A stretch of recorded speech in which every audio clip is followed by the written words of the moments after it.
There's a moment that happens to almost every person who has ever tried to get their finances under control. It usually goes like this. You download a budgeting app, you spend an evening setting it up, you connect your bank accounts, you create 15 categories, you set monthly limits for every one of them. You look at the pie chart, you feel for about 72 hours like you've finally cracked the code, and then real life shows up. A category you didn't think about, a charge you didn't categorize, a day where you were tired and just wanted a coffee without opening an app to log it, and within about 3 weeks, the whole system is quietly abandoned. The app is still on your phone, the bank accounts are still connected, but nobody's checking it anymore because it turned out that managing money that way required more mental energy than the money was worth. Here's the part nobody tells you. That's not your fault. That's the design failing. Most personal finance advice is built for a version of you that doesn't exist.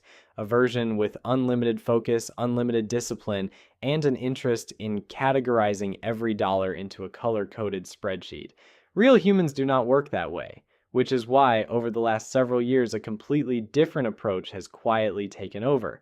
It's called financial minimalism, and today I want to walk you through the 7 methods you must follow if you actually want to break the overspending cycle for good. Before we get into the methods, I want to explain what financial minimalism actually means because most people hear the word minimalism and think of empty white apartments and people who own 11 items total. That is not what this is. Financial minimalism is the deliberate practice of stripping your money life down to its simplest possible form. Fewer accounts, fewer categories, fewer subscriptions, fewer decisions.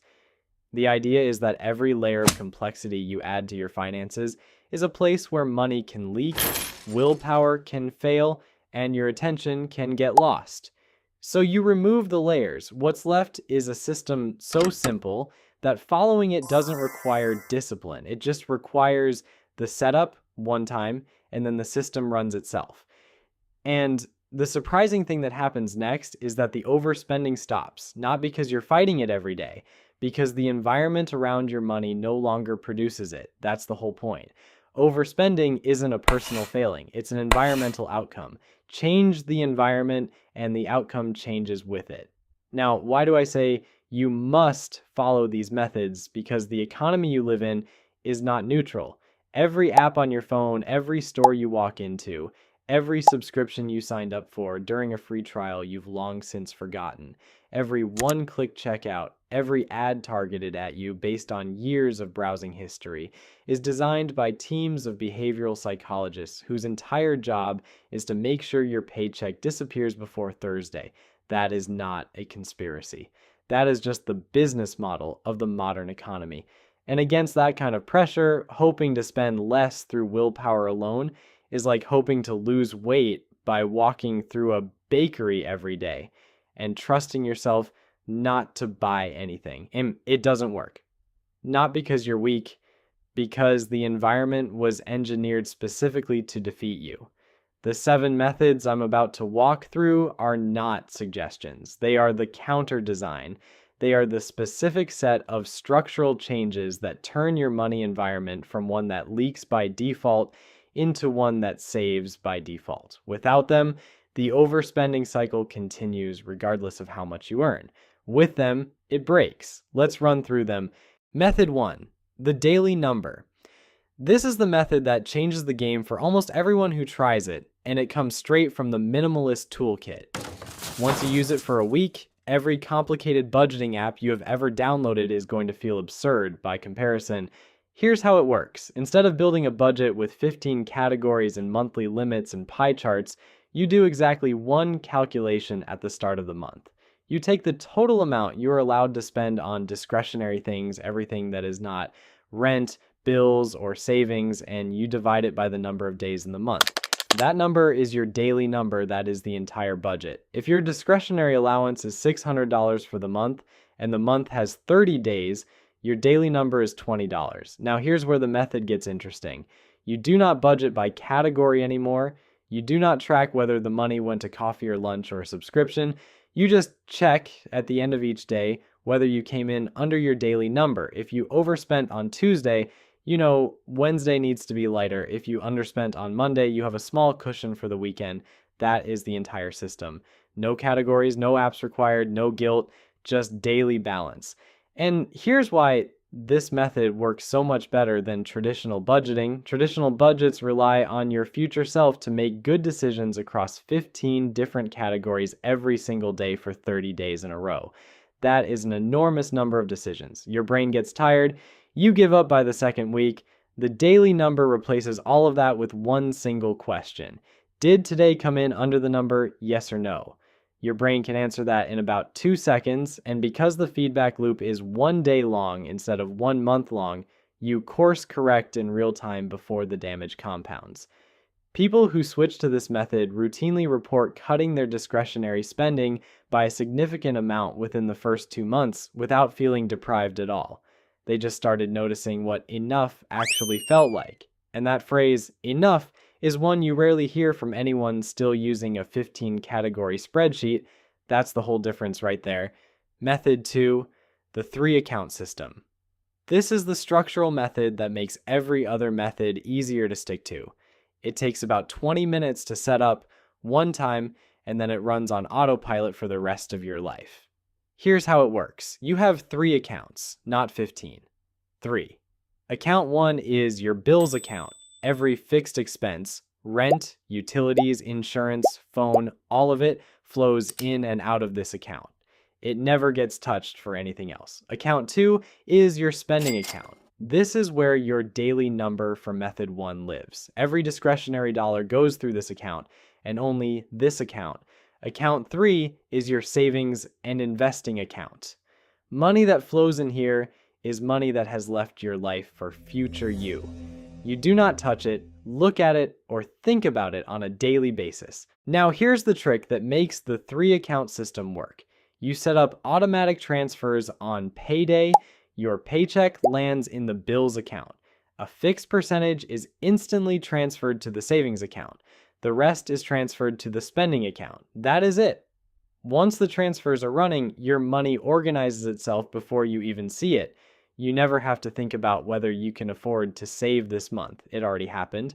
You never have to worry about accidentally spending your rent money on takeout. It's not in that account.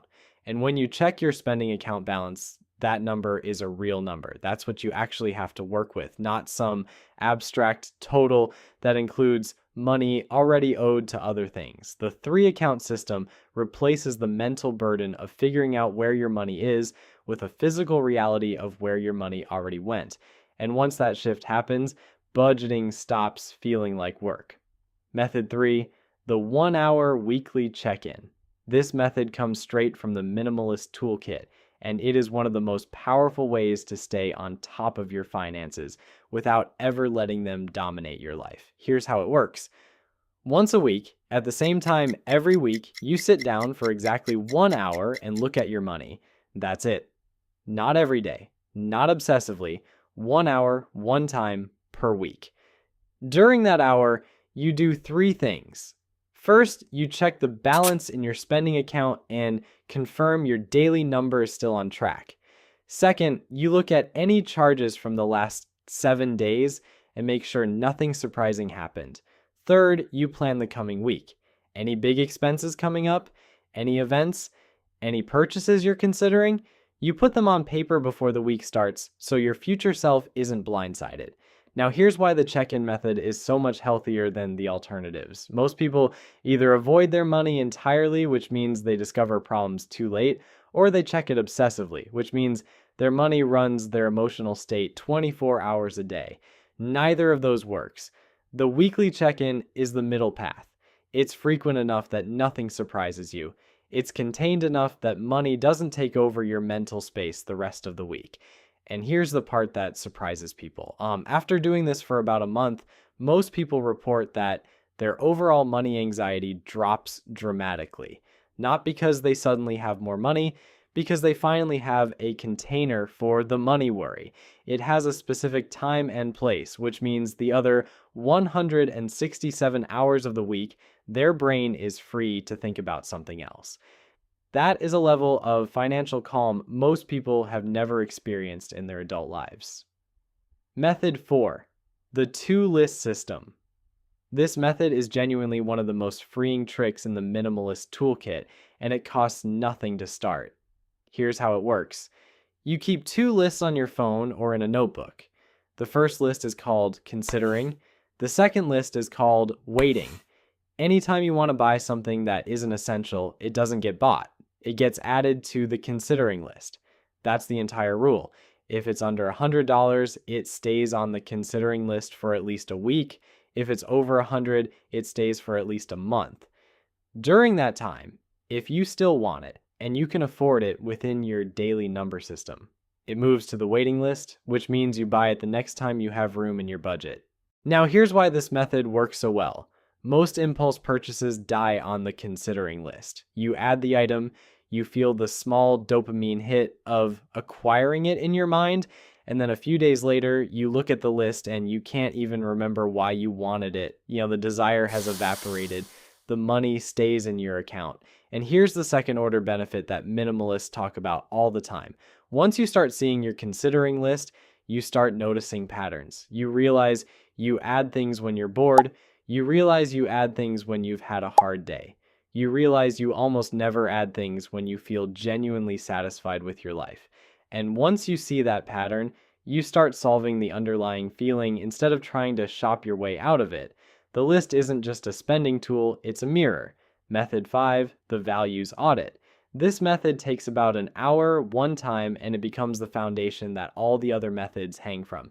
Here's how it works. You sit down with a piece of paper, you draw a line down the middle. On the left side, you write down the 3 or 4 things you value most in life. Not the things you're supposed to value, not the things Instagram tells you to value, the things you actually value when you're being honest with yourself. Maybe it's time with your family. Maybe it's freedom to work on your own projects. Maybe it's health. Maybe it's travel. Whatever they genuinely are for you. On the right side, you write down where your money actually went last month, the 5 or 6 biggest categories, and then you draw lines connecting the two sides. Now, here's the moment that changes everything. Most people, when they do this exercise, honestly discover that the majority of their money is going toward things that have almost no connection to what they actually value, the subscriptions they don't use, the convenience purchases they don't remember, the status items they bought to impress people they don't even like. Meanwhile, the things they actually value are getting a fraction of the funding. That gap between what you say you value and where your money actually goes is the single most important piece of financial information you will ever collect about yourself. Because once you see it, you cannot unsee it. And every future purchase gets weighed quietly in the back of your mind against that list. The values audit is not about restricting your spending. It's about aligning your spending. And the alignment is what makes the rest of these methods actually stick. Method 6, the friction reset. This method is a direct counter to how the entire modern economy is designed to extract money from you. Here's the situation. Every app on your phone, every website you visit, every store you walk into is engineered to reduce friction between you and a purchase. Saved payment methods, one-click checkout, Face ID, auto-renewing subscriptions, personalized ads, all of it exists to make sure the moment of desire and the moment of purchase happen close enough together that your brain never has time to reevaluate. So the method is simple. You put the friction back. Every 3 months, minimalists sit down and do a friction reset. They log out of every shopping app on their phone. They remove saved payment methods from every website they don't need instant access to. They turn off Face ID for shopping apps specifically. They move shopping apps into a folder on the last page of the home screen. They unsubscribe from every promotional email. Every one of these small changes puts a few seconds of friction between them and a purchase, and every few seconds of friction kills a percentage of would-be spending. Not because they're never allowed to buy anything, because now every purchase requires a real decision. The apps were designed to remove your friction. The friction reset just puts it back where it belongs, which is between you and your money. Do this once a quarter, and you'll be genuinely stunned at how much of what you used to spend was never a decision at all. It was just design. Method 7, the freedom number. This last method is the one that ties everything else together, and honestly, it's the one that gives all the other methods their meaning. Here's how it works. You calculate exactly how much money you spend per month on the things you actually need to live the life you want. Not the life the ads are selling you, the life you actually want: housing, food, a modest amount of fun, health, some savings. Whatever your genuine baseline is, that number is your monthly freedom number. Now, you multiply it by 12 to get your annual freedom number, and you divide your annual freedom number by 4% to get your total freedom number. That's the amount of money you would need invested for the returns to cover your baseline life indefinitely, without you ever having to work again. Now, here's why this method matters more than anything else on this list.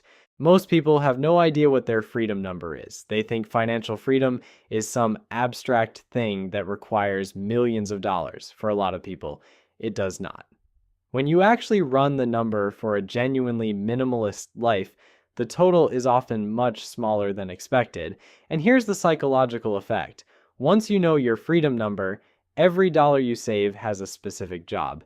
It is a percentage of the way to that number, which means every avoided impulse purchase, every canceled subscription, every day you come in under your daily number is not deprivation. It's progress toward a specific calculable and reachable outcome. That reframe changes everything.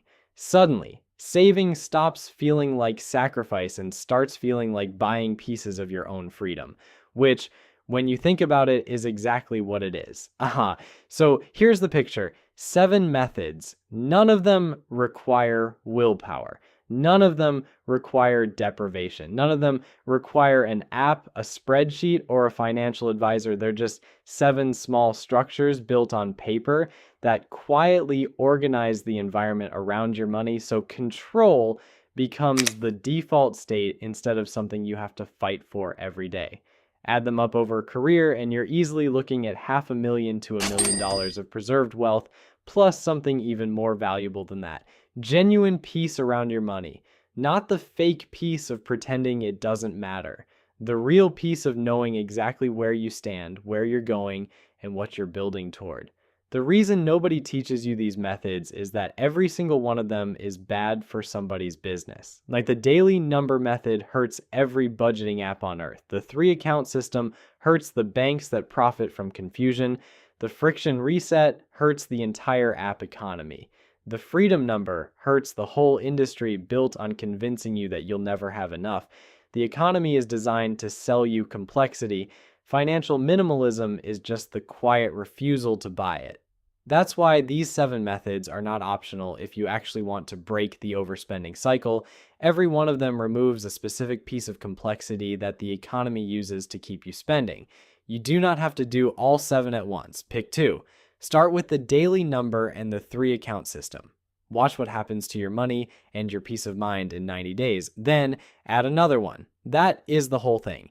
If this made you rethink anything, hit like, subscribe, and I'll see you in the next one.